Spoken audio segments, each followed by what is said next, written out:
जी बच्चों, सबको आवाज आ रही है।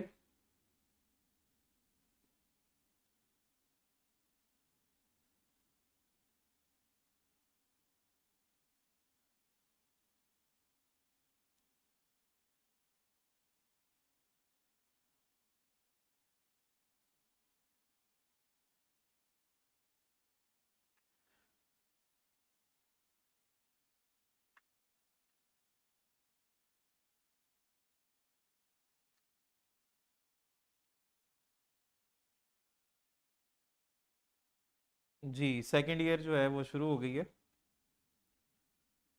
अच्छा जी, तो हम बात कर रहे थे S and P block elements की।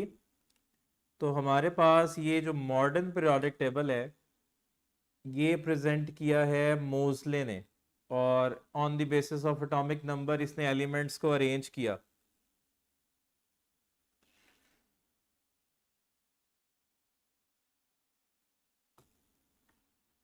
इससे पहले मेंडलीव्स का पीरियोडिक टेबल था और उसने एलिमेंट्स को अरेंज किया हुआ था on the basis of atomic masses, लेकिन उसमें फॉल्ट्स थे क्योंकि एटॉमिक मास जो होता है वो फ्रैक्शंस में होता है। तो फिर मोस्ले ने एटॉमिक नंबर डिस्कवर किया और एलिमेंट्स को अरेंज किया in increasing order of their atomic number.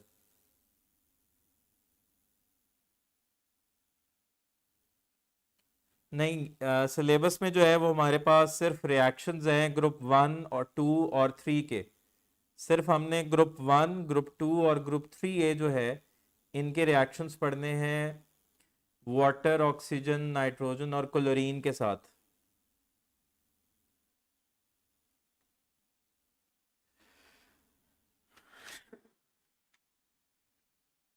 ये मैंने अभी अभी पढ़ाया था, तो मुझे बाद में पता चला कि ये नेट जो है वो आप जो स्ट्रीम है वो एंड हो चुकी है।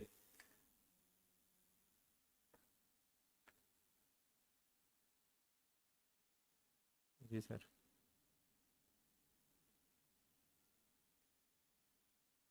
हम्म।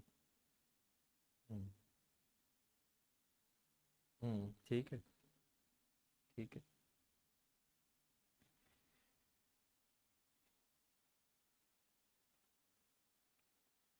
जी, जो मॉडर्न पीरियोडिक टेबल है ये किसने अरेंज किया? मोजले ने, on the basis of atomic number. इससे पहले जो पीरियोडिक टेबल था वो था मेंडलीव का और उसने एलिमेंट्स को अरेंज किया हुआ था एटॉमिक मैसेस की बिना पे। लेकिन उसमें फॉल्ट्स थे, एटॉमिक मैसेस जो थे वो फ्रैक्शंस में थे। तो फिर मोस्ले ने एटॉमिक नंबर डिस्कवर किया और एलिमेंट्स को अरेंज किया in increasing order of their atomic numbers. हमारे पास जो बुनियादी तौर पे ग्रुप्स हैं वो 8 ग्रुप्स हैं, लेकिन हर ग्रुप आगे 2 ग्रुप्स में डिवाइडेड है। ए सब ग्रुप एलिमेंट्स भी हैं हमारे पास और बी सब ग्रुप एलिमेंट्स भी हैं हमारे पास। तो अभी हम ए ग्रुप एलिमेंट्स की बात करेंगे, ग्रुप 1 ए, ग्रुप 2 ए। इसी तरह हमारे पास है ग्रुप 3 ए, फिर है ग्रुप 4 ए, 5 ए, 6 ए, 7 ए और 8 ए। और दरमियान में हमारे पास होते हैं बी सब ग्रुप एलिमेंट्स। ये जो बी सब ग्रुप एलिमेंट्स हैं इनको हम ट्रांजिशन एलिमेंट्स कहते हैं। तो ट्रांजिशन एलिमेंट्स का अलग से यूनिट है, लेकिन अभी हम बात करेंगे ए सब ग्रुप एलिमेंट्स की। तो ये जो ग्रुप 1 ए और ग्रुप 2 ए है इनको हम कहते हैं एस ब्लॉक एलिमेंट्स। क्यों? क्योंकि इनके आखिरी इलेक्ट्रॉन्स जो हैं, इनके जो वैलेंस इलेक्ट्रॉन्स हैं वो एस सब शेल में लाया करते हैं। जैसे कि अगर हम सोडियम की कन्फिग्रेशन करें, सोडियम का एटॉमिक नंबर है 11, तो 1s2, 2s2, 2p6 and 3s1। तो इसका आखिरी इलेक्ट्रॉन s सबशेल में है, तो इसीलिए ये s ब्लॉक एलिमेंट्स में है। इसी तरह जो ग्रुप 2 ए में होंगे उनके आखिरी s सबशेल में 2 इलेक्ट्रॉन होंगे। और ये जो हमारे पास ग्रुप 3 ए से 8 ए तक हैं ये हैं हमारे पास p ब्लॉक एलिमेंट्स। क्यों? क्योंकि इनके आखिरी इलेक्ट्रॉन पी सबशेल में लाए करते हैं। जैसे कि क्लोरीन है हमारे पास यहाँ पर 7th ग्रुप में। क्लोरीन का एटॉमिक नंबर है 17, 1s2, 2s2, 2p6, 3s2 and 3p5। ठीक है, तो हमने बात करनी है एस ब्लॉक एलिमेंट्स और पी ब्लॉक एलिमेंट्स की, और इनमें भी हमने बात करनी है सिर्फ ग्रुप 1A की, ग्रुप 2A की और ग्रुप 3A की। और इनके हमने रिएक्शंस पढ़ने हैं किसके साथ? वाटर के साथ, ऑक्सीजन के साथ, क्लोरीन के साथ। और ग्रुप 2A का रिएक्शन है नाइट्रोजन के साथ। तो ये हमने रिएक्शंस पढ़ने हैं और उनकी कुछ और प्रॉपर्टीज हैं, जैसे कि हम इनके फ्लेम कलर्स की बात करेंगे। तो ये जो यूनिट है ना, ये आपने याद करना है, इसमें आपने बातें जो हैं वो याद रखनी है। अच्छा, वैसे ये जो ग्रुप नंबर है पीरियोडिक टेबल में, जो ग्रुप नंबर होता है ये किसको रिप्रेजेंट करता है? ये जो हमारे पास ग्रुप नंबर होता है ये किसको रिप्रेजेंट करता है? ग्रुप नंबर रिप्रेजेंट करता है नंबर ऑफ वैलेंस इलेक्ट्रॉन्स को। जो ग्रुप नंबर होगा उसके आखिरी शेल में उतने ही इलेक्ट्रॉन होंगे। और फिर हमारे पास हॉरिजॉन्टल रोज होती हैं, हॉरिजॉन्टल रोज को हम कहते हैं पीरियड्स। तो there are 7 horizontal rows called periods in the periodic table. तो पीरियड नंबर किसको रिप्रेजेंट करता है? पीरियड नंबर रिप्रेजेंट करता है टोटल नंबर ऑफ शेल्स को। जिस पीरियड में होगा उसमें उतने शेल्स होंगे। तो हम बात करेंगे अब ग्रुप 1A की। ग्रुप 1A, तो ग्रुप 1A में हमारे पास कौन कौन से एलिमेंट्स हैं? Hydrogen, lithium, sodium, potassium, rubidium, caesium और फ्रेंशियम। इसमें हम दो एलिमेंट्स को निकाल देते हैं। ये जो हाइड्रोजन है ये नॉन मेटल है, तो इसको तो हम अभी स्टडी नहीं करेंगे क्योंकि हाइड्रोजन नॉन मेटल है। और ये जो फ्रेंशियम है ये हमने आर्टिफिशियली प्रोड्यूस किया है लेबोरेटरी में, और ये अनस्टेबल है। तो हम सिर्फ किन की बात करेंगे? हम बात करेंगे लिथियम से सीजियम तक। ये जो है ये हमारे पास मेटल्स है, हम सिर्फ इनकी प्रॉपर्टीज की बात करेंगे, lithium, sodium, potassium, rubidium, caesium. तो टॉप टू बॉटम क्या हो रहा है? इनका साइज इंक्रीज हो रहा है, atomic size, top to bottom atomic size क्या हो रहा है? इंक्रीज हो रहा है। अच्छा, और इनकी आयोनाइजेशन एनर्जी क्या हो रही है? टॉप टू बॉटम डिक्रीज हो रही है, यानी कि top to bottom electron lose करना आसान हो रहा है। तो इसका मतलब टॉप टू बॉटम इनका मेटेलिक करैक्टर इंक्रीज हो रहा है। जो जितनी जल्दी इलेक्ट्रॉन या जितनी आसानी से इलेक्ट्रॉन लूज करेगा उसका मेटेलिक करैक्टर उतना ज्यादा होगा। तो top to bottom metallic character increase हो रहा है। और मेटेलिक करैक्टर से मुराद है उनकी रिएक्टिविटी इंक्रीज हो रही है। Top to bottom reactivity increase हो रही है, top to bottom electropositivity increase हो रही है। चूंकि जब ये इलेक्ट्रॉन लूज करते हैं तो इनके ऊपर पॉजिटिव चार्ज आता है, तो इसलिए हम इनको इलेक्ट्रोपॉजिटिव एलिमेंट्स भी कहते हैं।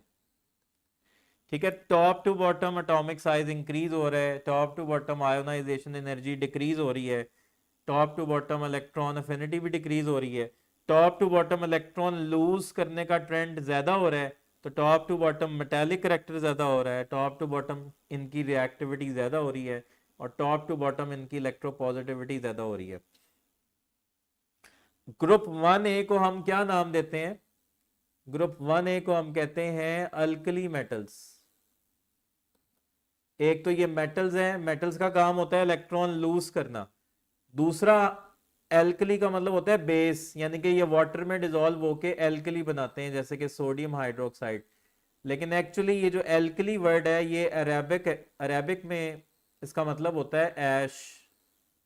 तो जब हम प्लांट्स को बर्न करते हैं तो प्लांट्स की जो ऐश होती है उसके अंदर सोडियम और पोटेशियम प्रेजेंट होता है, इसलिए हम इनको कहते हैं अल्कली मेटल्स। एक तो ये वाटर में डिसॉल्व होके एल्कली बनाते हैं, और दूसरा एल्कली का मतलब ऐश भी होता है, यानी कि जब हम प्लांट्स को बर्न करते हैं तो जो उनकी एशेज होती हैं उनके अंदर सोडियम और पोटेशियम प्रेजेंट होता है। अब ये जो अल्कली मेटल्स हैं ये पीरियोडिक टेबल में सबसे ज्यादा रिएक्टिव मेटल्स हैं, क्योंकि जब हम पीरियोडिक टेबल में लेफ्ट टू राइट मूव करते हैं, पीरियोडिक टेबल में लेफ्ट टू राइट मूव करते हैं तो आयोनाइजेशन एनर्जी इंक्रीज होती है। तो इसका मतलब सबसे कम आयोनाइजेशन एनर्जी किसकी है? ग्रुप 1A की।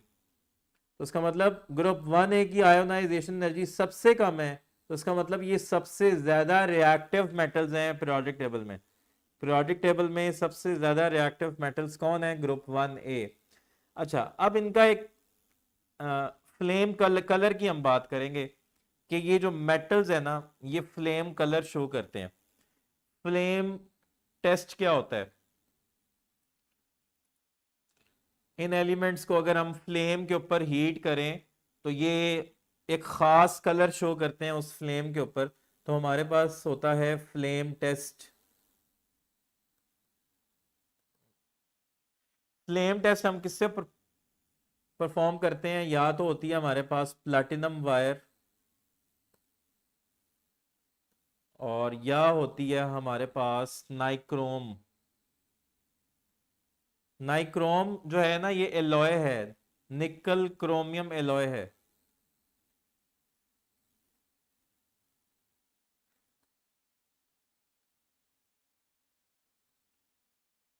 तो ये फेडरल बोर्ड की बुक में दिया हुआ है flame test, Punjab Punjab board में नहीं है।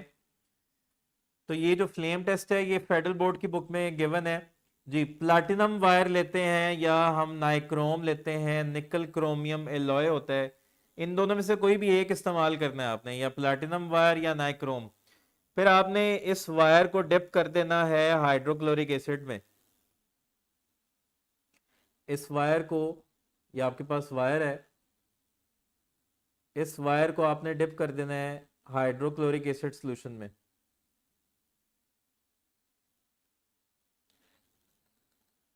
ताकि जो भी उसके ऊपर इम्प्योरिटी लगी हो, ताकि जो भी उसके ऊपर इम्प्योरिटी लगी हो, HCl जो है वो उस इम्प्योरिटी को दूर कर दे।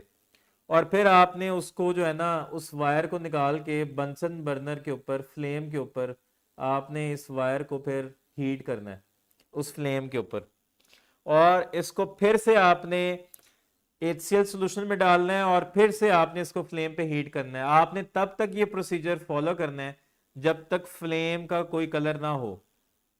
जब फ्लेम पे कोई भी कलर नहीं शो हो रहा होगा, तब तक हम जो है ना ये प्रोसीजर जो है ना ये इसको रिपीट करेंगे। अब जो है ना वायर जो है वो बिल्कुल क्लीन हो गई है। अब आपने उसको दोबारा एसिड में डालना है, इस वायर को आपने दोबारा से एसिड सॉल्यूशन में डालना है, HCl सॉल्यूशन में डालना है, और फिर आपने जो सॉलिड है आपके पास, जिस सॉलिड के अंदर आपने मेटल को आइडेंटिफाई करना है, तो ये वायर जो है आप उस सॉलिड के अंदर प्लेस करोगे, ताकि वो सॉलिड जो है इस वायर के साथ अडहियर हो जाए। थोड़ा सा वायर अगर थोड़ी सी मॉइस्ट होगी ना एसिड से, तो क्या होगा, वो जो सॉलिड है वो थोड़ा सा चिपक जाएगा वायर के साथ, और फिर आपने उसको जो है ना फ्लेम के ऊपर हीट करना है। तो फ्लेम का एक खास कलर आएगा, जो भी उसके अंदर मेटल होगा उस मेटल का एक खास कलर आएगा। तो कलर की बेस पे हम उस मेटल को आइडेंटिफाई कर लेते हैं।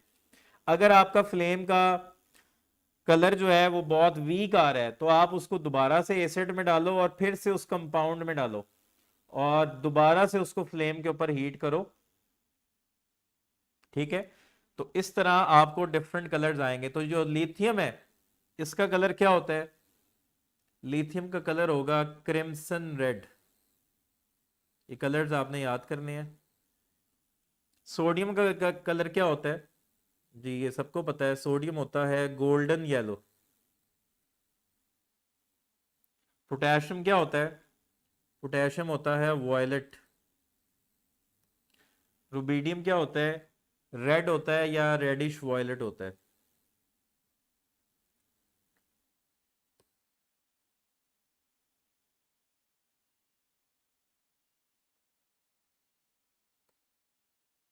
और सीजियम का कलर होता है ब्लू। ठीक है, तो ये कलर्स जो हैं ये आपने याद करने हैं। ये इनके आपने इनको आइडेंटिफाई करना है ऑन द बेसिस ऑफ, तो अगर फ्लेम पे कलर आ गया वॉयलेट तो इसका मतलब वो पोटेशियम है, अगर फ्लेम पे कलर आ गया रेडिश वॉयलेट तो रुबीडियम है, अगर ब्लू आ गया तो इसका मतलब सीजियम है। जी अब हम इनके रिएक्शंस की बात करेंगे। तो इनका जो रिएक्शन है वो, हम जितने भी रिएक्शंस पढ़ेंगे उन तमाम रिएक्शंस में हमें ये पता है कि टॉप टू बॉटम इनकी रिएक्टिविटी ज्यादा होगी। ठीक है, टॉप टू बॉटम इनकी रिएक्टिविटी क्या होगी, आप जिसके साथ मर्जी रिएक्ट करवाओ, हर ग्रुप में यही ट्रेंड है, ग्रुप 1 में भी यही ट्रेंड है, ग्रुप 2 में भी यही ट्रेंड है कि टॉप टू बॉटम मेटल्स की रिएक्टिविटी ज्यादा होती है। इसका मतलब है अगर मैं इनको वाटर के साथ रिएक्ट करवाऊंगा तो लिथियम का जो वाटर के साथ रिएक्शन है वो स्लो होगा, सोडियम का जो वाटर के साथ रिएक्शन होगा वो थोड़ा सा वॉयलेंट हो जाएगा, पोटेशियम का और वॉयलेंट हो जाएगा, रुबीडियम का और वॉयलेंट हो जाएगा, यानी कि टॉप टू बॉटम रिएक्टिविटी ज्यादा होगी। ठीक है, बस आपने ये ट्रेंड याद रखना है कि इनको हम जिसके साथ मर्जी रिएक्ट करवाएं, टॉप टू बॉटम इनकी रिएक्टिविटी इंक्रीज होगी। तो पहला हम ग्रुप 1A का रिएक्शन पढ़ने लगे हैं with water. Reactions of group 1A elements with water.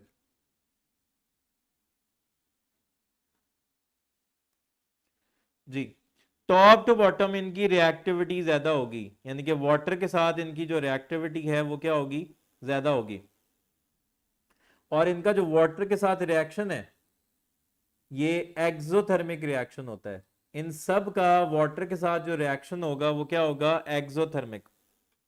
और ये जो लिथियम सोडियम और पोटेशियम होते हैं ना, लिथियम सोडियम पोटेशियम, ये लाइट इन वेट होते हैं, तो ये वाटर की सरफेस के ऊपर फ्लोट करते हैं।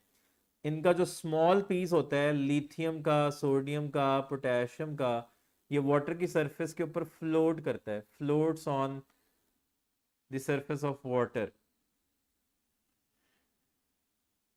तो टॉप टू बॉटम इनकी रिएक्टिविटी क्या हो रही है, ज्यादा हो रही है, और ये वाटर के साथ रिएक्ट करके अपना हाइड्रोक्साइड बनाते हैं और हाइड्रोजन गैस बनाते हैं। मतलब अगर हम सोडियम का रिएक्शन करवाएं वाटर के साथ तो 2 सोडियम रिएक्ट करेंगे 2 वाटर मॉलिक्यूल के साथ।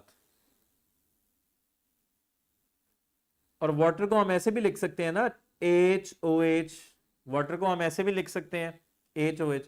तो 2 सोडियम को हम 2 वाटर मॉलिक्यूल के साथ रिएक्ट करवाएंगे तो हमारे पास क्या होगा, 2 Na, इसमें से 2 हाइड्रोक्साइड ले लेंगे तो ये बन जाएंगे 2 सोडियम हाइड्रोक्साइड, और पीछे क्या बच जाएगी, हाइड्रोजन गैस। और इस दौरान बहुत ज्यादा हीट रिलीज होती है। ये एक एक्सोथर्मिक रिएक्शन है। ये क्या है, एक्सोथर्मिक रिएक्शन है, बहुत ज्यादा हीट रिलीज होती है। तो ये सारे ग्रुप 1A के सारे मेटल्स जो हैं, मैं लेट से इनको M से रिप्रेजेंट कर रहा हूं, तो ये सारे जो हैं वाटर के साथ रिएक्ट करके क्या बनाएंगे, अपना हाइड्रो ऑक्साइड बनाएंगे और साथ हाइड्रोजन गैस बनाएंगे, और इन सब का जो रिएक्शन है वो एक्सोथर्मिक होगा। लेकिन टॉप टू बॉटम रिएक्टिविटी ज्यादा होगी, यानी कि पोटेशियम, रुबीडियम और सीजियम जो हैं उनकी रिएक्टिविटी इतनी ज्यादा हो गई है, पोटेशियम, रुबीडियम, सीजियम ये सबसे ज्यादा रिएक्टिव है अपने ग्रुप में। तो ये इवन आइस के साथ भी रिएक्ट कर जाते हैं -100 डिग्री सेंटीग्रेड पे। तो पोटेशियम, रुबीडियम, सीजियम इतने ज्यादा रिएक्टिव है कि वो -100 डिग्री सेंटीग्रेड पे आइस के साथ भी रिएक्ट कर जाते हैं। तो इसका मतलब उनकी रिएक्टिविटी बहुत ज्यादा है। अब चूंकि इस दौरान बहुत ज्यादा हीट रिलीज हो रही है, और वो कहता है कि वो जो हीट रिलीज होती है ना, वो हीट जो है ना हाइड्रोजन गैस को बर्न करवा देती है। वो हीट क्या करती है, हाइड्रोजन गैस को बर्न करवा देती है। इसलिए कहते हैं कि ये जो अल्कली मेटल्स हैं, अल्कली मेटल्स को हम स्टोर किसमें करते हैं, किसमें स्टोर करते हैं, क्योंकि ये बहुत रिएक्टिव होते हैं तो इनको स्टोर हम वाटर के अंदर तो नहीं कर सकते, क्योंकि वाटर के अंदर इनको स्टोर करेंगे तो ये तो हाइड्रोजन गैस प्रोड्यूस करेंगे और वो हाइड्रोजन गैस बर्न हो जाएगी। तो इनको हम स्टोर करते हैं कैरोसिन ऑयल में या पैराफिन ऑयल में। Alkali metals store in kerosene oil और पैराफिन ऑयल। तो इनमें जो है ना, इनकी रिएक्टिविटी जो है वो नहीं होती, जीरो होती है। इसलिए हम अल्कली मेटल्स को स्टोर करते हैं कैरोसिन ऑयल में या पैराफिन ऑयल में। तो ये इनके रिएक्शंस थे वाटर के साथ। अब हम इनके रिएक्शंस पढ़ेंगे ऑक्सीजन के साथ। Reaction of group 1A with oxygen.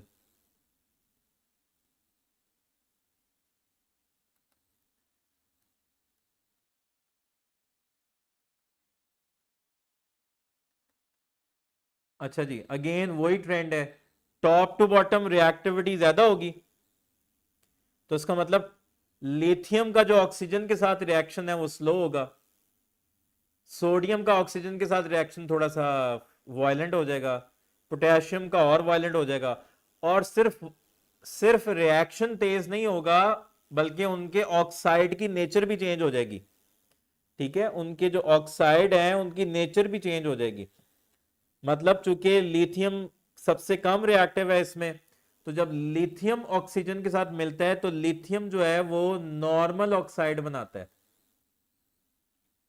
2Li2O। तो ये लिथियम का नॉर्मल ऑक्साइड है। नॉर्मल ऑक्साइड वो होता है जिसमें ऑक्सीजन की वैलेंसी -2 होती है। नॉर्मल ऑक्साइड क्या होता है? जिसमें ऑक्सीजन की वैलेंसी क्या होती है? -2। तो लिथियम ऑक्सीजन के साथ मिलके नॉर्मल ऑक्साइड बनाता है। तो लिथियम से जब हम नीचे आते हैं सोडियम पे, तो सोडियम ऑक्सीजन के साथ मिलके नॉर्मल ऑक्साइड नहीं बनाता बल्कि पर ऑक्साइड बनाता है,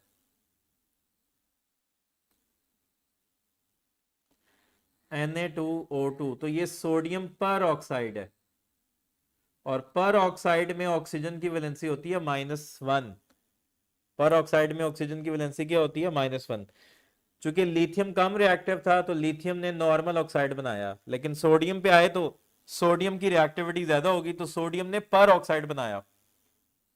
और सोडियम से नीचे वाले सारे मेटल्स जो हैं, पोटेशियम, रुबीडियम और सीजियम, वो सारे जो है वो सुपर ऑक्साइड्स बनाते हैं। मतलब पोटेशियम भी सुपर ऑक्साइड बनाएगा जी। पोटेशियम को अगर हम ऑक्सीजन के साथ रिएक्ट करवाएं तो ये पोटेशियम सुपर ऑक्साइड बनाएगा। सुपर ऑक्साइड में ऑक्सीजन की वैलेंसी होती है -1/2। इसी तरह अगर आप नीचे आ जाओ पोटेशियम रुबीडियम पे, तो रुबीडियम भी सुपर ऑक्साइड बनाएगा।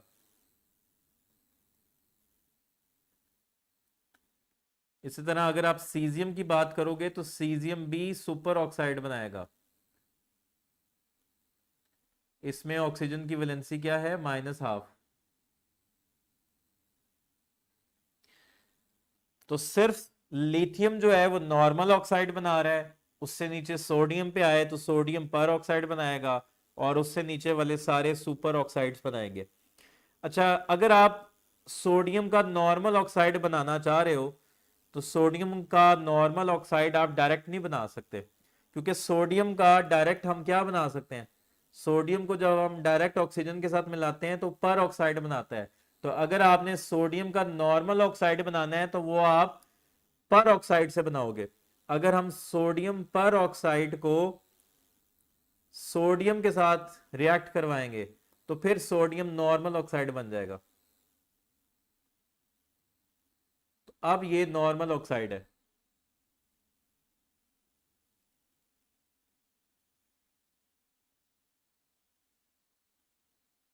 बेटा ये वेरिएशन इसलिए आती है क्योंकि रिएक्टिविटी में वेरिएशन आ रही है। टॉप टू बॉटम चूंकि उनकी रिएक्टिविटी चेंज हो रही है, टॉप टू बॉटम चूंकि उनकी रिएक्टिविटी ज्यादा हो रही है, इसीलिए उनके अंदर ये वेरिएशन आ रही है। उनके रिएक्ट करने का जो मैकेनिज्म है वो डिफरेंट हो जाता है ना। उनके शेल्स का नंबर चेंज हो रहा है, तो जब शेल्स का नंबर चेंज होगा साइज भी चेंज होगा, साइज चेंज होने से रिएक्टिविटी भी चेंज हो रही है, तो फिर वेरिएशन आ जाती है। ठीक है, तो अगर आपने सोडियम का या बाकियों का नॉर्मल ऑक्साइड बनाना है तो फिर आप इनके ऑक्साइड्स को उन्हीं मेटल के साथ रिएक्ट करवाओगे तो आपके पास नॉर्मल ऑक्साइड बनेगा। अब है जी हमारे पास रिएक्शन अल्कली मेटल्स का क्लोरीन के साथ।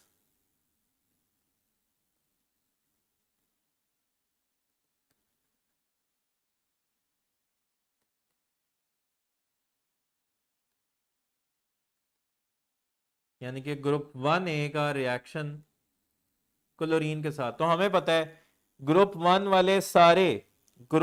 वाले सारे एक इलेक्ट्रॉन लूज करते हैं, और जो क्लोरीन है वो एक इलेक्ट्रॉन गेन करेगा। तो इसका मतलब है ये सारे ही क्लोराइड्स बनाएंगे। ये सारे क्या बनाएंगे?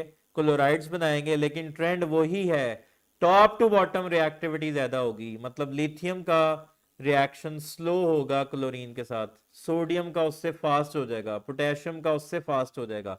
तो ये सारे ही क्लोरीन के साथ मिलके, जैसे कि अगर हम सोडियम की बात करें तो सोडियम क्लोरीन के साथ मिलके सोडियम क्लोराइड बना देगा। तो सारे क्लोरीन के साथ मिलके अपने रिस्पेक्टिव क्लोराइड्स बनाएंगे। तो अगर हम ये कह दें कि ये हमारे पास मेटल M है, ये सारे कोई भी अल्कली मेटल है, तो ये क्लोरीन के साथ मिलके उसका रिस्पेक्टिव क्लोराइड बना देंगे। क्योंकि ये सारे एक इलेक्ट्रॉन लूज करते हैं और क्लोरीन एक गेन करेगा, तो ये सारे जो हैं हमारे पास अपने रिस्पेक्टिव क्लोराइड्स बनाएंगे। लेकिन रिएक्टिविटी वही है, टॉप टू बॉटम रिएक्टिविटी ज्यादा होगी, यानी कि पोटेशियम, रुबिडियम और सीजियम का जो रिएक्शन है हैलोजेंस के साथ वो ज्यादा रिएक्टिव होगा as compared to lithium and sodium. जी, तो अब हम बात करेंगे ग्रुप 2A एलिमेंट्स की।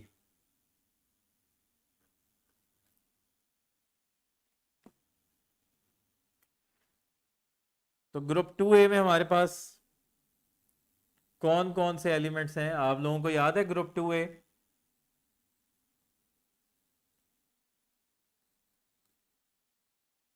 हाँ जी, ग्रुप 2A है हमारे पास beryllium, magnesium, calcium, strontium, barium और रेडियम। अगेन इसमें जो बेरिलियम है ये नॉन मेटल है ऑलमोस्ट। ये क्या है, बेरिलियम जो है ये इसमें ज्यादातर नॉन मेटेलिक करेक्टर है और बाकी सारे जो हैं ये मेटल्स हैं। और अगेन इसमें जो रेडियम है, ये रेडियम हमारे पास रेडियो एक्टिव एलिमेंट है, इसलिए हम इसके रिएक्शंस को स्टडी नहीं करते। रेडियम जो है इसके हम रिएक्शंस को क्यों नहीं स्टडी करते, क्योंकि ये रेडियो एक्टिव है, ये स्टेबल नहीं है। तो इनका भी फ्लेम कलर होगा लेकिन सबका फ्लेम कलर नहीं है। इसमें मैग्नीशियम का कलर नहीं है, ठीक है। कैल्शियम का फ्लेम कलर क्या होता है, कैल्शियम का फ्लेम कलर होता है ब्रिक रेड।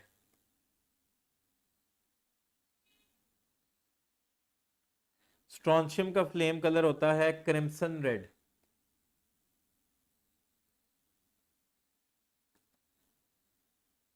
बेरियम का होता है पेल ग्रीन या ग्रासी ग्रीन।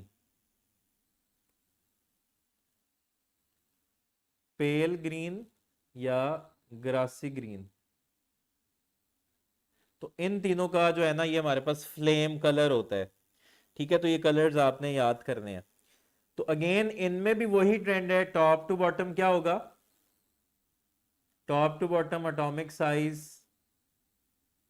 इंक्रीज होगा, top to bottom ionisation energy कम होगी, top to bottom metallic character ज्यादा होगा,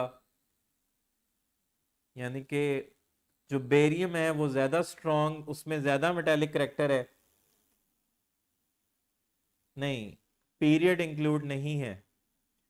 मेटेलिक करेक्टर जो है वो टॉप टू बॉटम इंक्रीज होता है क्योंकि इलेक्ट्रॉन लूज करना आसान हो जाता है। तो इसका मतलब टॉप टू बॉटम रिएक्टिविटी ज्यादा हो रही है। अगेन इसमें भी वही ट्रेंड है कि टॉप टू बॉटम इनकी रिएक्टिविटी ज्यादा होगी। अच्छा, ग्रुप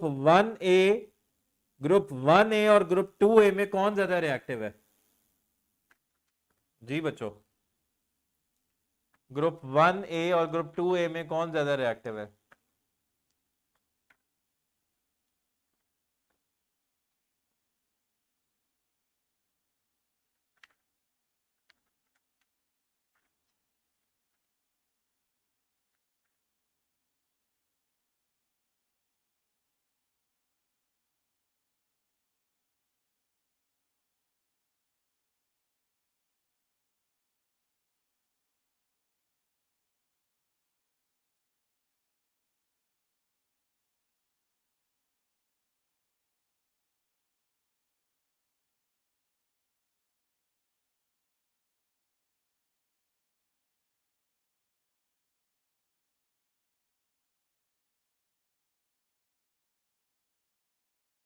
जी, ग्रुप 1A जो है वो ग्रुप 2A से ज्यादा रिएक्टिव हैं। क्यों? क्योंकि ग्रुप 1A का जो एटॉमिक साइज है वो बड़ा है और उनकी आयोनाइजेशन एनर्जी कम है, इसलिए वो आसानी से इलेक्ट्रॉन लूज कर देते हैं। और उनके आखिरी शेल में एक इलेक्ट्रॉन है, उन्होंने एक इलेक्ट्रॉन जो है वो लूज करना होता है। और ये जो ग्रुप 2A वाले हैं, इन्होंने 2 इलेक्ट्रॉन लूज करना होता है।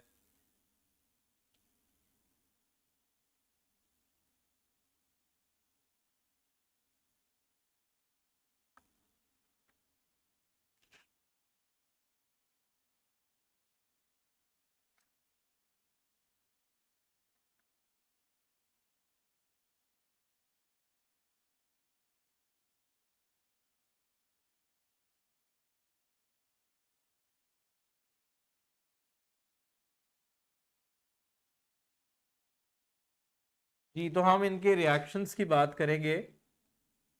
इनका रिएक्शन है विद वाटर। मैग्नीशियम का जो है ना वो फ्लेम कलर नहीं होता।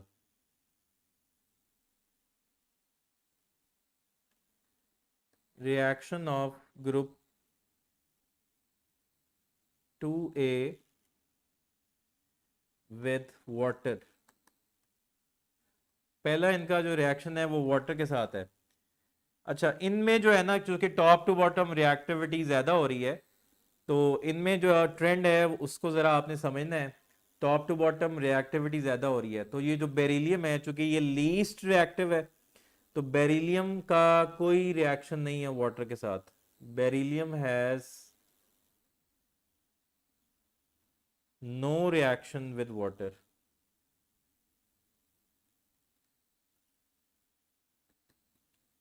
ना वाटर के साथ और ना स्टीम के साथ। अगर बहुत ज्यादा टेम्परेचर भी दे दो, अगर बहुत ज्यादा टेम्परेचर भी दे दो, तो भी बेरिलियम जो है ये वाटर के साथ या स्टीम के साथ रिएक्ट नहीं करता। उसके बाद हम आ जाते हैं मैग्नीशियम के ऊपर। तो मैग्नीशियम पे थोड़ी सी रिएक्टिविटी ज्यादा हो गई है, बेरिलियम से ज्यादा रिएक्टिव है मैग्नीशियम। अच्छा, मैग्नीशियम अगर हम रिएक्ट करवाए ना कोल्ड वाटर के साथ, मैग्नीशियम को अगर आप रिएक्ट करवाओ ना कोल्ड वाटर के साथ, तो इसकी रिएक्टिविटी कम होगी। ये हम कोल्ड वाटर के साथ रिएक्ट करवाएंगे, तो फिर ये बनाएगा अपना हाइड्रोक्साइड, मैग्नीशियम हाइड्रोक्साइड। और ये मैग्नीशियम हाइड्रोक्साइड जो है ये भी एक सॉलिड होता है, और साथ हाइड्रोजन गैस निकलेगी।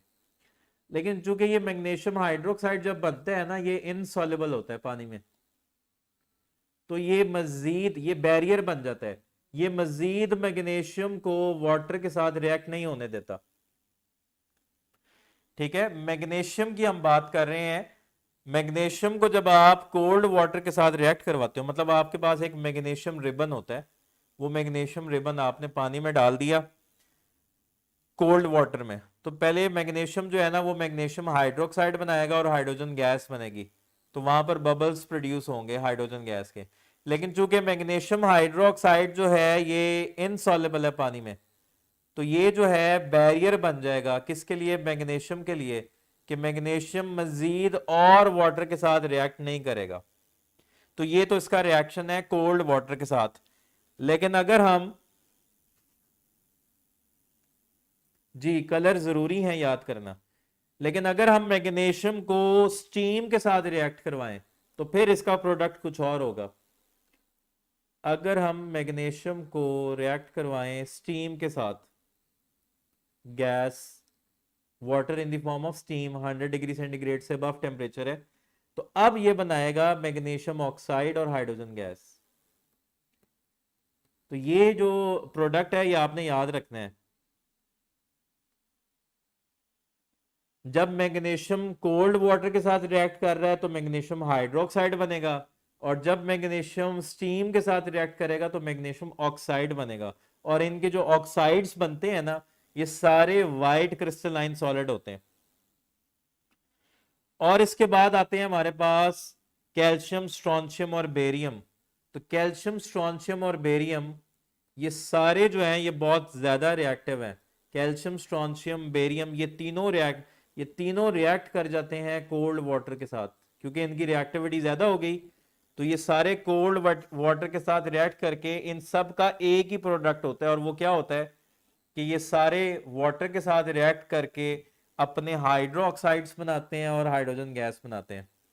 लेट्स से ये हमारे पास मेटल एम है, ये मेटल एम हमारे पास कैल्शियम भी हो सकता है, स्ट्रॉन्शियम भी हो सकता है और बेरियम भी हो सकता है।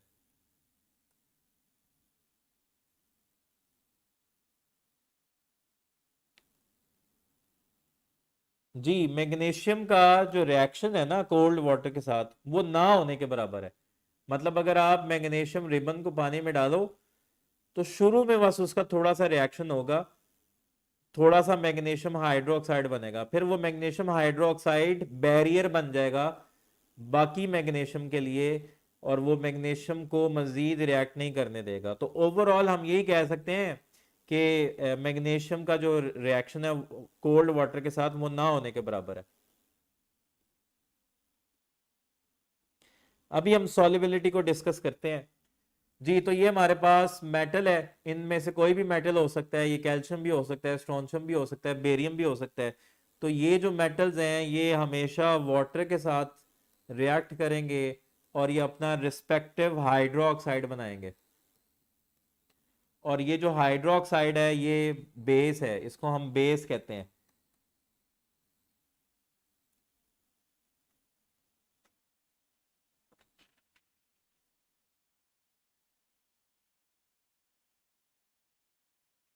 ठीक है, और साथ हाइड्रोजन गैस जो है वो रिलीज होगी। और ये सारे एक्सोथर्मिक रिएक्शंस हैं।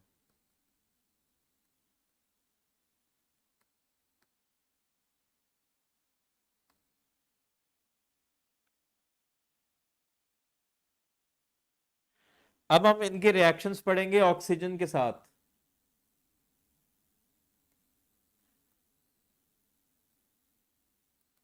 Reaction of group 2A elements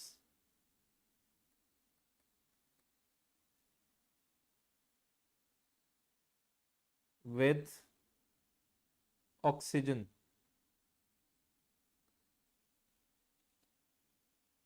ji, oxygen के साथ अगेन टॉप टू बॉटम इनकी रिएक्टिविटी ज्यादा होगी।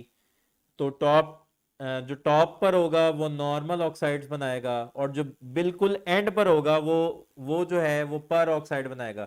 यानी कि जो बेरियम है सबसे नीचे आता है, बेरियम बेरियम सिर्फ पर ऑक्साइड बनाएगा, उसके ऊपर वाले जो हैं वो सारे नॉर्मल ऑक्साइड्स बनाएंगे। जैसे कि ये जो बेरिलियम है, बेरिलियम ऑक्सीजन के साथ मिलके बेरिलियम ऑक्साइड बनाएगा। और बेरिलियम ऑक्साइड जो है ना ये एक एम्फोटेरिक ऑक्साइड है। वैसे आपको पता है ये जो जितने भी मेटल के ऑक्साइड्स होते हैं, मेटल के ऑक्साइड्स हमेशा बेसिक होते हैं। क्यों? क्योंकि इनको जब हम वाटर में डिसॉल्व करते हैं तो ये बेस बनाते हैं। लेकिन चूंकि बेरिलियम नॉन मेटल था तो इसमें थोड़ा सा मेटलॉइड करेक्टर है। तो पर जो बेरिलियम का ऑक्साइड है ये एम्फोटेरिक ऑक्साइड है। एम्फोटेरिक ऑक्साइड वो होता है जिसमें एसिडिक करेक्टर भी हो और बेसिक करेक्टर भी हो। यानी कि ये एसिड के साथ भी रिएक्ट कर जाएगा, तो बेरिलियम ऑक्साइड को हम एसिड के साथ भी रिएक्ट करवा सकते हैं। तो ये एसिड के साथ मिलके क्या बनाएगा, BeCl2 एंड वाटर। इसी तरह ये बेस के साथ भी रिएक्ट कर जाएगा, बेरिलियम ऑक्साइड सोडियम हाइड्रोक्साइड के साथ भी रिएक्ट कर जाएगा, क्योंकि ये एम्फोटेरिक ऑक्साइड है। तो ये आपने याद रखना है, बेरिलियम ऑक्साइड एम्फोटेरिक ऑक्साइड है। और ये बनाएगा सोडियम बेराइलेट Na2BeO2 और साथ बनेगा वाटर। तो सिर्फ बेरिलियम का जो, जी, एल्यूमिनियम का जो ऑक्साइड है वो भी एम्फोटेरिक है, जो जिंक ऑक्साइड है वो भी एम्फोटेरिक है।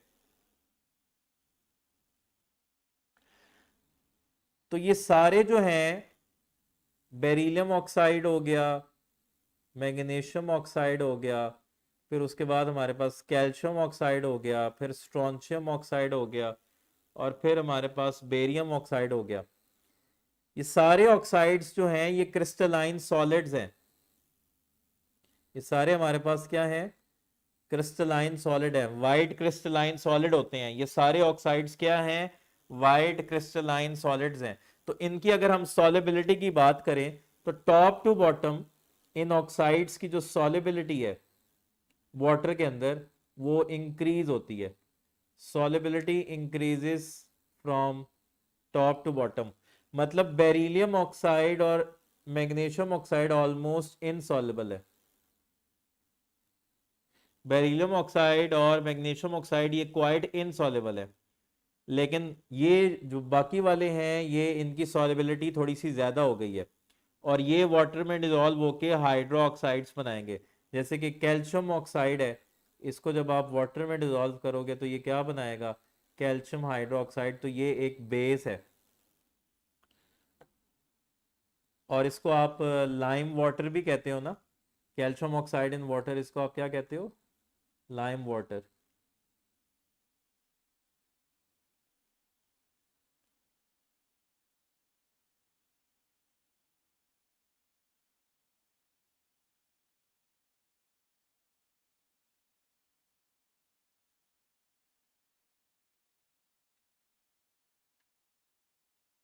अच्छा, ये जो हमारे पास हैवियर मेटल्स हैं इनके हम पर ऑक्साइड्स बना सकते हैं। जैसे कि कैल्शियम ऑक्साइड हमारे पास एक हैवियर ऑक्साइड है, स्ट्रोंशियम ऑक्साइड हैवियर ऑक्साइड है, बेरियम ऑक्साइड एक हैवियर ऑक्साइड है। इनका हम पर ऑक्साइड बना सकते हैं। कैसे, आप बेरियम ऑक्साइड को मजीद ऑक्सीजन के साथ रिएक्ट करवाओगे तो ये हमारे पास इनका पर ऑक्साइड बन जाएगा। तो ये बेरियम पर ऑक्साइड है।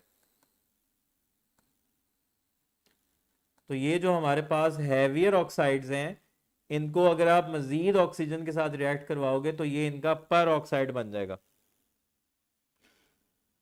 अच्छा, यहां पर एक मेल्टिंग और बॉइलिंग पॉइंट की हम बात करेंगे। ये हमें पता है कि ये बाकी सारे आयोनिक है, मैग्नीशियम ऑक्साइड आयोनिक है, कैल्शियम ऑक्साइड आयोनिक है, स्ट्रोंशियम ऑक्साइड आयोनिक है, बेरिलियम ऑक्साइड आयोनिक है।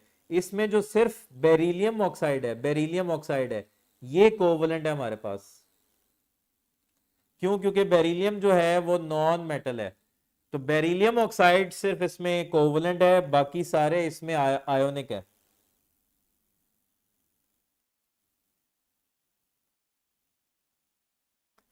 अल्कली मेटल्स किसकी सॉल्युबिलिटी की बात करें, अल्कली मेटल्स के कौन से कंपाउंड्स?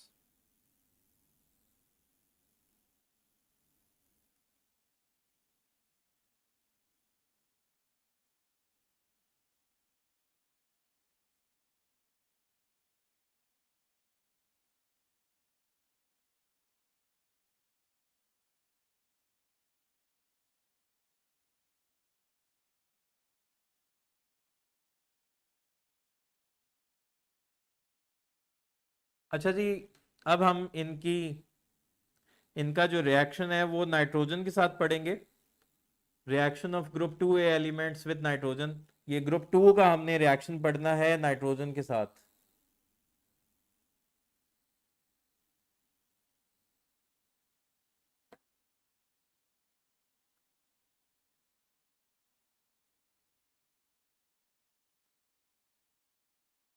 जी बच्चों, आवाज आ रही है आपको?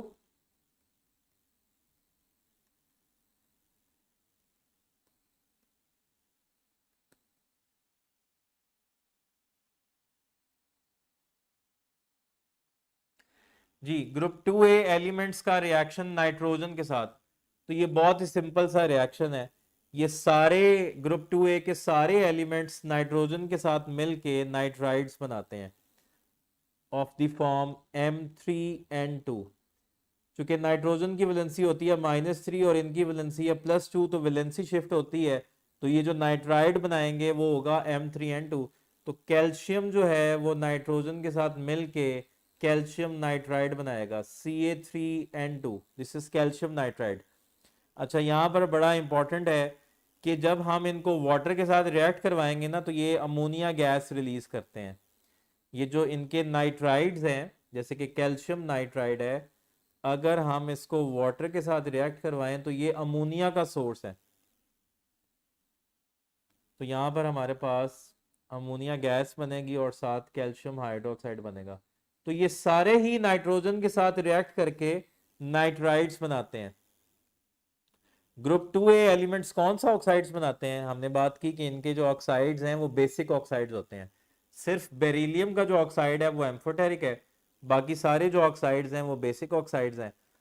और टॉप टू बॉटम इन ऑक्साइड्स की जो सॉल्युबिलिटी है वो इंक्रीज हो रही है, ठीक है। और जो नीचे वाले ऑक्साइड्स हैं वो पर ऑक्साइड हो सकते हैं, लेकिन जो ऊपर वाले हैं वो नॉर्मल ऑक्साइड्स होंगे। और इन नाइट्राइड्स में से सिर्फ बेरिलियम का जो नाइट्राइड है Be3N2, सिर्फ ये नाइट्राइड वोलेटाइल है, बाकी सारे नॉन वोलेटाइल है।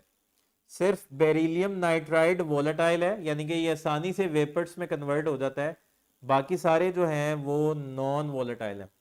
अच्छा, अब हम ना ग्रुप 1 और 2A की मेटेलिक जो इलेक्ट्रिकल कंडक्टेंस है उसकी बात कर लेते हैं, और इनके मेल्टिंग और बॉइलिंग पॉइंट की भी बात करते हैं। ये हमारे पास है ग्रुप 1A और हमारे पास है ग्रुप 2A। चूंकि ये दोनों ही मेटल्स हैं, तो जब हम इन ग्रुप्स में टॉप टू बॉटम मूव करेंगे, चूंकि ये मेटल्स हैं, मेटल्स का काम होता है इलेक्ट्रॉन लूज करना, तो टॉप टू बॉटम अगर हम इन ग्रुप्स में मूव करें तो इनकी इलेक्ट्रिकल कंडक्टेंस ज्यादा होगी या कम होगी?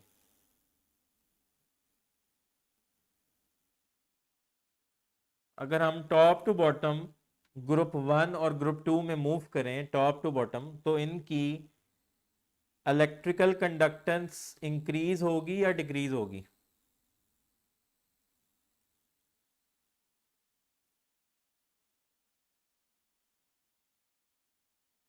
हाँ जी, टॉप टू बॉटम एक तो इलेक्ट्रॉन लूज करना आसान हो जाता है, तो इनकी जो इलेक्ट्रिकल कंडक्टेंस है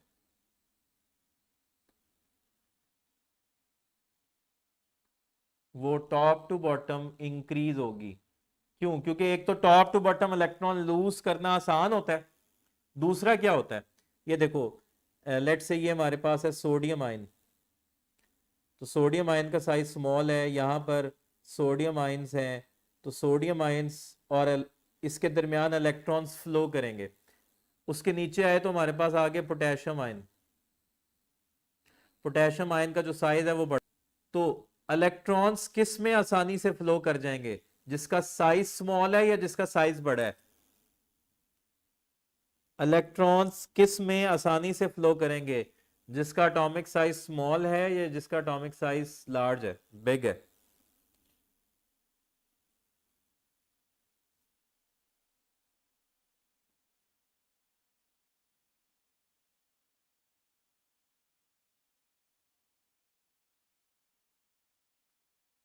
जी, टॉप टू बॉटम चूंकि एटॉमिक साइज भी इंक्रीज हो रहा है, तो जिसका एटॉमिक साइज बड़ा होगा उसमें इलेक्ट्रॉन्स आसानी से फ्लो करेंगे, छोटे साइज में इलेक्ट्रॉन्स के फ्लो में हिंड्रेंस होगी, इसलिए top to bottom electrical conductance increase होती है। अच्छा, अब हम बात करेंगे इनके मेल्टिंग पॉइंट की, मेल्टिंग और बॉइलिंग पॉइंट की। जी, टॉप टू बॉटम इनका मेल्टिंग और बॉइलिंग पॉइंट इंक्रीज होगा या डिक्रीज होगा?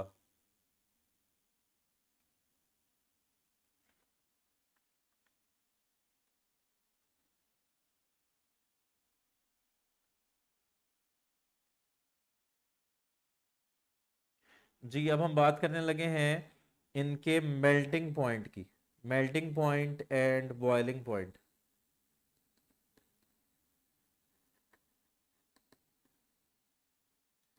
तो top to bottom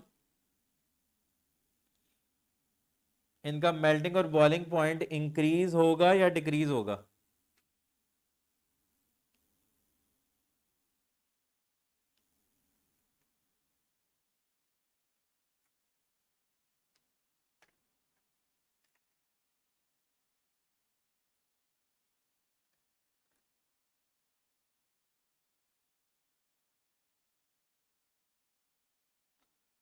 ji, top to bottom इनका मेल्टिंग और बॉइलिंग पॉइंट डिक्रीज होगा, ऐसा क्यों?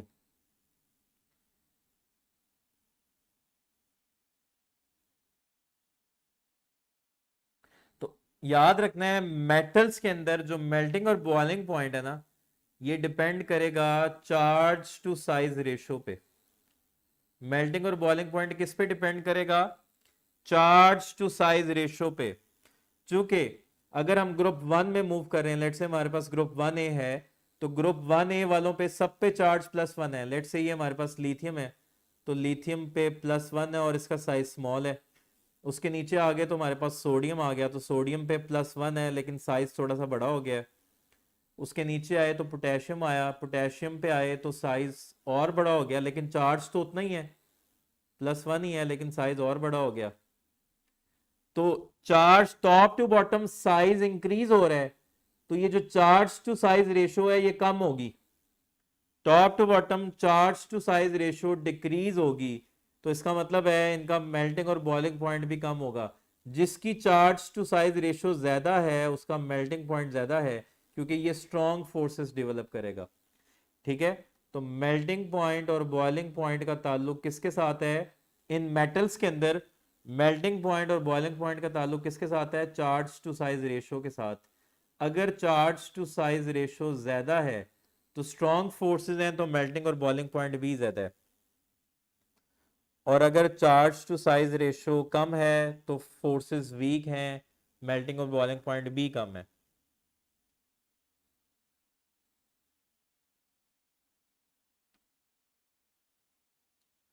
जी, बड़ा ही इंपॉर्टेंट एक क्वेश्चन है। The lowest melting point among these four elements is of?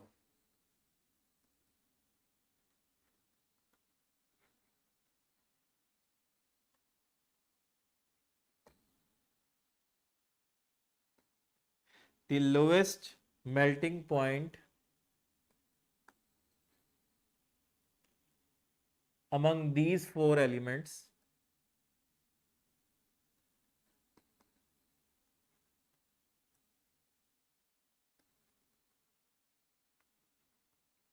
is of beryllium, magnesium, calcium and strontium.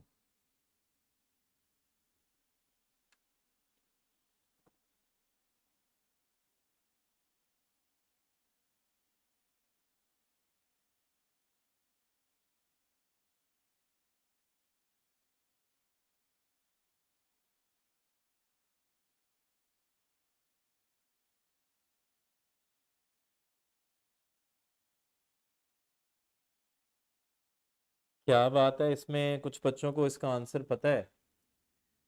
हाँ जी, यहाँ पर सिर्फ एक एक्सेप्शन है, वो एक एक्सेप्शन वाला मैंने आपको जो है ना वो क्वेश्चन दिया है। इसमें जो एक्सेप्शन है ना वो है मैग्नीशियम। नॉर्मली अगर हम ट्रेंड को फॉलो करें तो स्ट्रॉन्शियम का होना चाहिए था, top to bottom melting point कम होगा तो स्ट्रॉन्शियम का होना चाहिए था, लेकिन यहाँ पर एक जो है ना एक एबनॉर्मल बिहेवियर है मैग्नीशियम का, तो ये आपने याद रखना है। ग्रुप 2 में सबसे कम जो मेल्टिंग पॉइंट है वो है मैग्नीशियम का, क्योंकि इसके अंदर इसकी क्लोज पैकिंग होती, इसका जो मेटेलिक स्ट्रक्चर है उसमें बड़ी क्लोज पैकिंग होती है। अच्छा, इसको अगर आप ग्राफिकली देखो ना, ग्राफिकली, तो हमारे पास ये सबसे ज्यादा होता है बेरिलियम का, और मैग्नीशियम पे एकदम कम हो जाता है। ठीक है, और कैल्शियम पे फिर ज्यादा होता है, और स्ट्रॉन्शियम पे फिर कम होता है, और फिर बेरियम पे थोड़ा सा कम होता है। तो ये मेल्टिंग पॉइंट का ग्राफ है। तो यहां पर जो मैग्नीशियम एक्सेप्शन है ना ये आपने याद रखना है। तो ग्रुप 1 और ग्रुप 2 में top to bottom melting point decrease होगा, लेकिन इसमें एक्सेप्शन है ग्रुप 2 में मैग्नीशियम।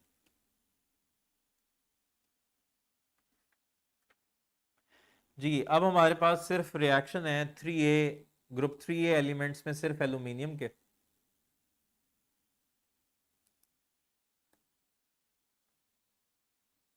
हाँ जी, जो ग्रुप 3A है हमारे पास वो क्या है? Boron, aluminium, gallium, indium, thallium. इसमें बोरॉन जो है ये नॉन मेटल है, एल्यूमिनियम गैलियम जो है ये ऑलमोस्ट मेटलॉइड है, और इंडियम और थेलियम जो है ये थोड़ा सा मेटालिक करेक्टर आ गया इनके अंदर। ठीक है, तो हमने रिएक्शंस पढ़ने हैं सिर्फ एल्यूमिनियम के। तो एल्यूमिनियम जो है ये कोरोजन फ्री होता है, इसको जंग नहीं लगता। अगर हम एल्यूमिनियम को एयर के अंदर खुला छोड़ दें तो एयर के साथ, ऑक्सीजन के साथ इसका रिएक्शन जो है ना आसानी से नहीं होगा। इसका रिएक्शन होता है 800 डिग्री सेंटीग्रेड पे जाके। अगर हम एल्यूमिनियम को ऑक्सीजन के साथ रिएक्ट करवाएं तो ये एल्यूमिनियम ऑक्साइड की एक प्रोटेक्टिव कोटिंग बन जाती है इसके ऊपर, जो मजीद एल्यूमिनियम को ऑक्सीडाइज नहीं होने देती। ये बस लेक्चर एंड होने वाला है। मजीद ये एल्यूमिनियम को ऑक्सीडाइज नहीं होने देती, इसीलिए एल्यूमिनियम जो होता है इसको हम कहते हैं कोरोजन फ्री, इसको जंग नहीं लगता। एल्यूमिनियम को जंग नहीं लगता, क्यों? क्योंकि जब ये ऑक्सीजन के साथ रिएक्ट करता है तो एल्यूमिनियम ऑक्साइड की एक लेयर बन जाती है, तो एल्यूमिनियम ऑक्साइड की एक प्रोटेक्टिव कोटिंग बन जाती है जो मजीद इसको रिएक्ट नहीं करने देती, इसकी इसकी जो है मजीद ऑक्सीडेशन नहीं होने देती। वैसे इसके अंदर प्रॉपर्टी है कि ये दोनों के साथ, एयर के अंदर हमारे पास दो चीजें मौजूद हैं, एक एयर में हमारे पास ऑक्सीजन है और एक एयर में हमारे पास नाइट्रोजन है। हम ये कह रहे हैं कि एल्यूमिनियम जो है ये कोरोजन फ्री है, इसको जंग नहीं लगता। क्यों? क्योंकि जब हम इसको मॉइस्चर में, एयर में खुला छोड़ देते हैं एयर के अंदर, तो क्या होता है, एल्यूमिनियम जब ऑक्सीजन के साथ रिएक्ट करता है तो एल्यूमिनियम ऑक्साइड बनता है। तो ये जो एल्यूमिनियम ऑक्साइड है ना, इसकी एक, ये एल्यूमिनियम है तो इसके ऊपर ये एल्यूमिनियम ऑक्साइड की एक प्रोटेक्टिव कोटिंग बन जाती है। अब ये एल्यूमिनियम ऑक्साइड की जो कोटिंग बन गई है ना, ये अंदर वाले एल्यूमिनियम को ऑक्सीडाइज नहीं होने देगी। जो एल्यूमिनियम अंदर है वो मजीद ऑक्सीडाइज नहीं हो सकता, इसलिए एल्यूमिनियम को जंग नहीं लगता। जी खत्म, इस चैप्टर में है ही क्या, बस ये याद करने वाली चीजें हैं। अब एल्यूमिनियम, एयर के अंदर दो कंपोनेंट्स प्रेजेंट हैं, ऑक्सीजन और नाइट्रोजन। तो एल्यूमिनियम इन दोनों के साथ रिएक्ट कर सकता है। एल्यूमिनियम ऑक्सीजन के साथ रिएक्ट करके बना रहा है एल्यूमिनियम ऑक्साइड, और एल्यूमिनियम नाइट्रोजन के साथ रिएक्ट करके बना रहा है नाइट्राइड।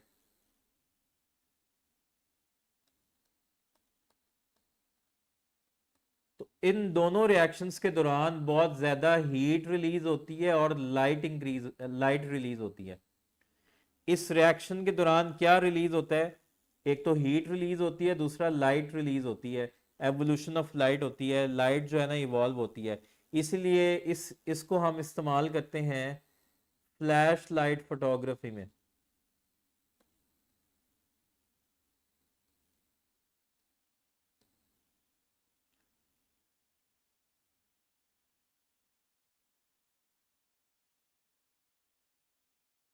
ठीक है, फ्लैश लाइट फोटोग्राफी में। और इसी तरह चूंकि अगर आपने किसी मेटल्स में से, लेट से आपने कोई मेटल बनाया और उस मेटल के अंदर कोई एयर के बबल्स मौजूद हैं, एयर प्रेजेंट है, एयर के बबल्स मौजूद हैं उस मेटल के अंदर, तो आप क्या करोगे, उस मेटल को आप मेल्ट करोगे और मेल्ट करने के बाद उसमें एल्यूमिनियम ऐड कर दोगे।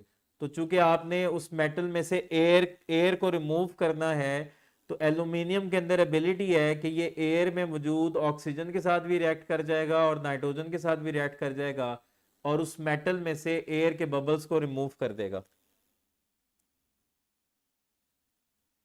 ठीक है, इसमें, इसलिए हम इसमें एल्यूमिनियम को इस्तेमाल करते हैं अगर आपने किसी मेटल में से एयर बबल्स को रिमूव करना है।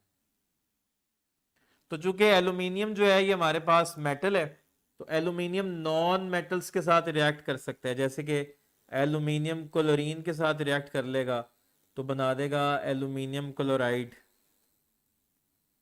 इसी तरह अगर एल्यूमिनियम को आप सल्फर के साथ रिएक्ट करवा दो, तो सल्फर भी नॉन मेटल है, तो ये बना देगा एल्यूमिनियम सल्फाइड Al2S3। इसी तरह आप इसको नाइट्रोजन के साथ रिएक्ट करवाओ तो ये बना देगा एल्यूमिनियम नाइट्राइड। तो ये मेटल है और ये नॉन मेटल्स हैं, तो एल्यूमिनियम मेटल है, बाकी सारे नॉन मेटल्स हैं। इसी तरह आप एल्यूमिनियम को फॉस्फोरस के साथ रिएक्ट करवा दो तो ये बन जाएगा एल्यूमिनियम फॉस्फाइड। इसी तरह आप एल्यूमिनियम को कार्बन के साथ रिएक्ट करवा दो तो ये बना देगा एल्यूमिनियम कार्बाइड। तो ये सारे एल्यूमिनियम के रिएक्शन है नॉन मेटल्स के साथ। इवन आप इसको हाइड्रोजन के साथ रिएक्ट करवा दो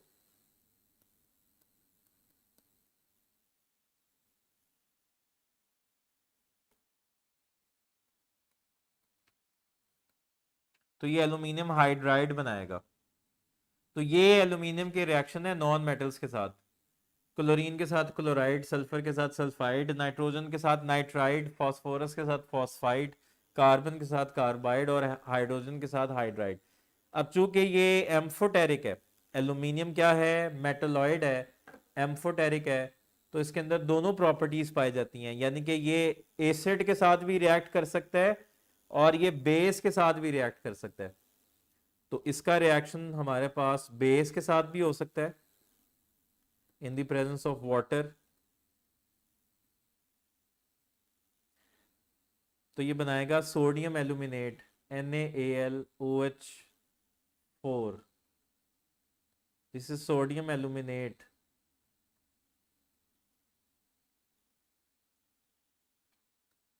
इसी तरह ये किसी एसिड के साथ भी रिएक्ट कर सकता है।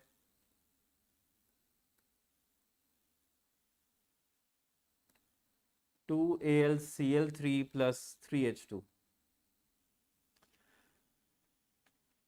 ठीक है, तो ये रिएक्शंस थे एल्यूमिनियम के।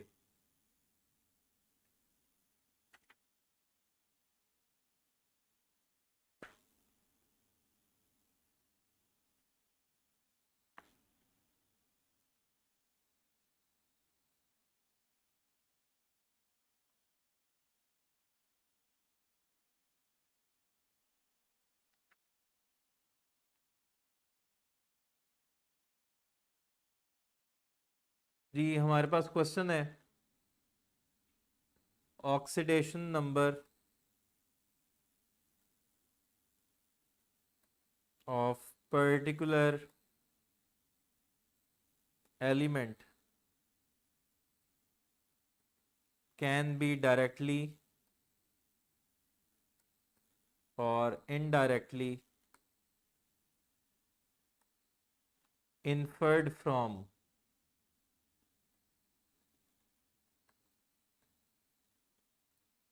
physical state, group number, atomic size और लास्ट पर है एटॉमिक मास।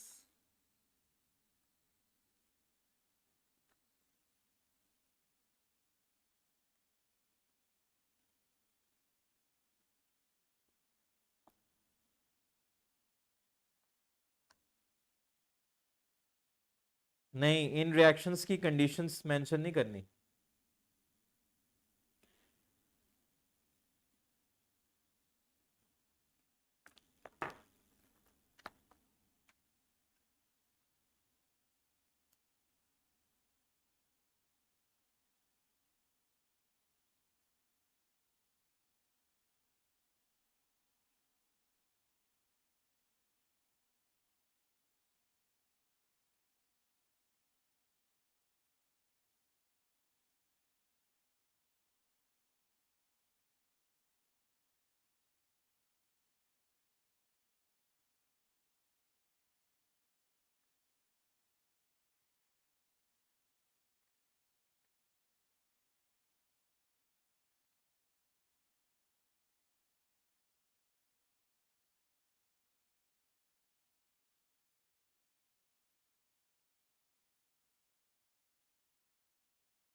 जी ग्रुप नंबर जो ग्रुप नंबर होगा या तो उसके डायरेक्टली वही वही उसकी ऑक्सीडेशन स्टेट होगी, जैसे कि ग्रुप नंबर 1, इन सब के आखिरी शेल में एक इलेक्ट्रॉन है, एक इलेक्ट्रॉन लूज करेंगे +2।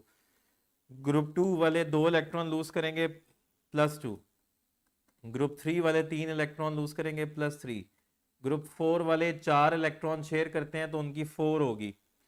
ग्रुप 5 वाले जो हैं ये अब वैकेंसी की बात होगी, तो इनके आखिरी शेल में 5 है, 3 गेन करेंगे -3। 6 वाले आखिरी शेल में 6 हैं, 2 गेन करेंगे -2। 7A वालों के आखिरी शेल में 7 है, 1 गेन करेंगे -1। और 8A जो हैं ये रिएक्ट ही नहीं करते, तो इनकी वैलेंसी क्या होती है, 0। इसलिए हम इनको जीरो ग्रुप भी कहते हैं।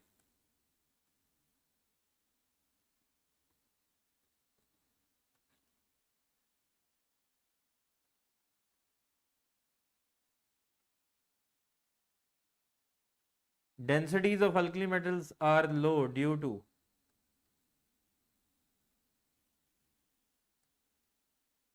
weak intermolecular forces.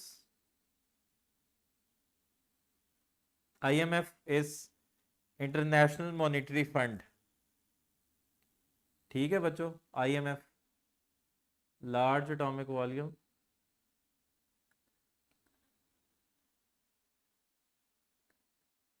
Smaller size.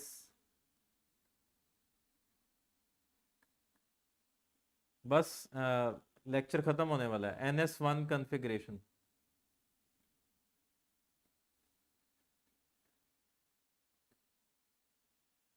Alkali metals की जो डेंसिटी है वो कम होती है, क्यों? Weak International Monetary Fund IMF, large atomic volume, smaller size, NS1 configuration.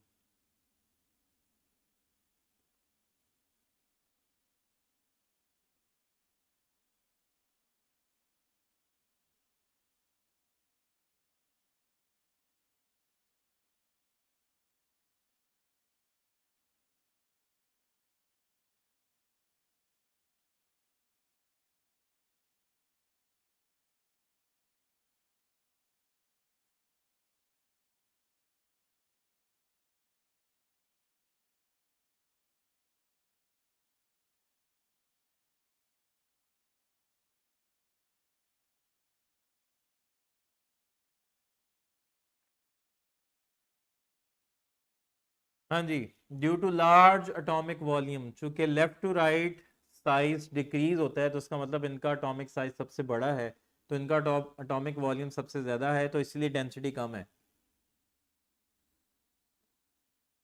जी नेक्स्ट क्वेश्चन है, lithium reacts with air to form lithium oxide,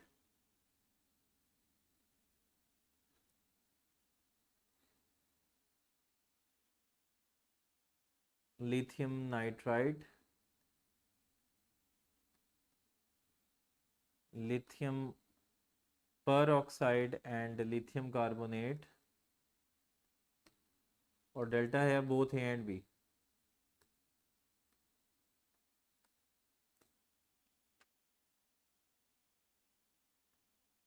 ji, lithium reacts with air to form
जी answer is both A and B.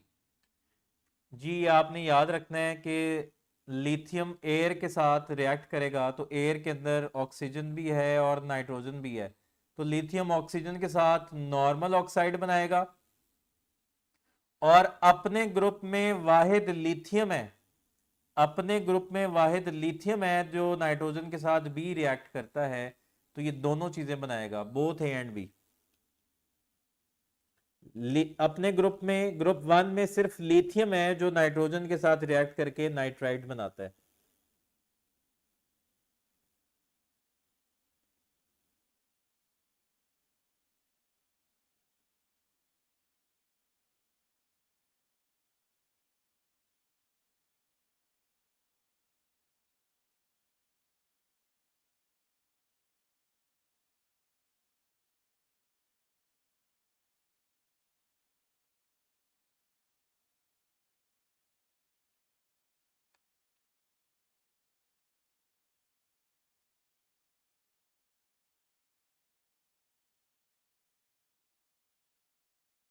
Group one ए में जो बाकी elements हैं वो nitride नहीं बनाते, सिर्फ लिथियम जो है वो नाइट्राइड बनाता है।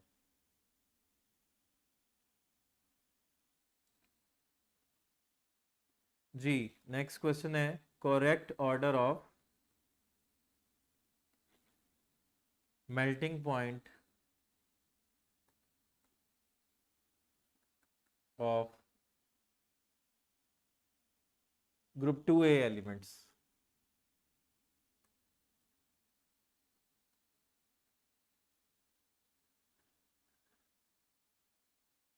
जी करेक्ट ऑर्डर बताना है आपने melting point of group two A elements का।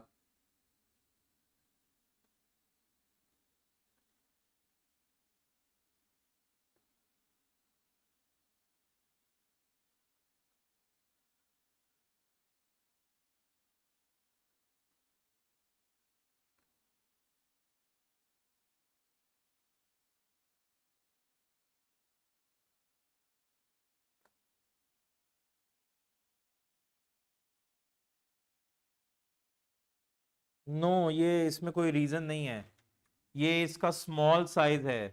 पेक्यूलियर बिहेवियर ऑफ लिथियम आपने पढ़ा हुआ है, तो चूंकि लिथियम का साइज स्मॉल होता है तो इसीलिए वो थोड़ा कोवलेंट बॉन्ड बना लेता है नाइट्रोजन के साथ।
इलेक्ट्रॉन्स का फ्लो हमेशा एनोड से कैथोड की तरफ होता है। जो मर्जी सेल हो, गैल्वेनिक सेल हो या इलेक्ट्रोलाइटिक सेल हो, इलेक्ट्रॉन्स का फ्लो एनोड से कैथोड की तरफ होता है। जी so the right answer is delta.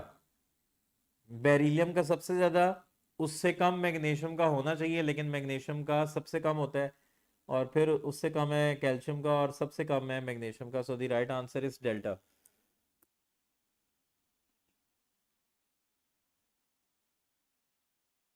जी बच्चों, तो ये यूनिट जो है ना कंप्लीट हो गया, इसको आपने इनकी प्रॉपर्टीज को याद रखना है।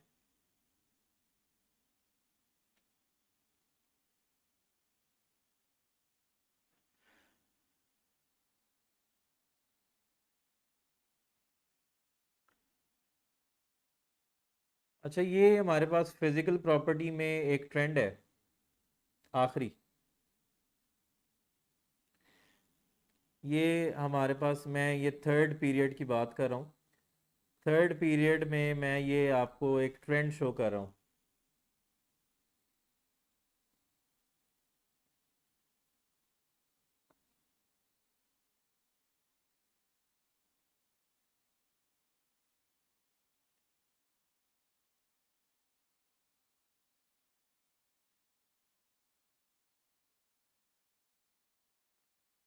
अच्छा, ये थर्ड पीरियड में मैंने आपको एक फिजिकल प्रॉपर्टी का ये एक ट्रेंड बताया है। आप बताओ ये किस फिजिकल प्रॉपर्टी का ट्रेंड है? अल्फा ऑप्शन है एटॉमिक रेडियस का, बीटा ऑप्शन है मेल्टिंग पॉइंट का,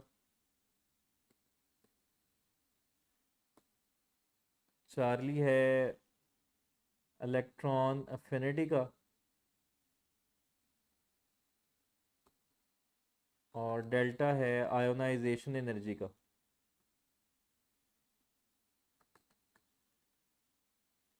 लेफ्ट टू राइट मैंने ये आपको किसी एक फिजिकल प्रॉपर्टी का ना ट्रेंड बताया है। तो बताओ कि ये किस फिजिकल प्रॉपर्टी का ट्रेंड है, लेफ्ट टू राइट।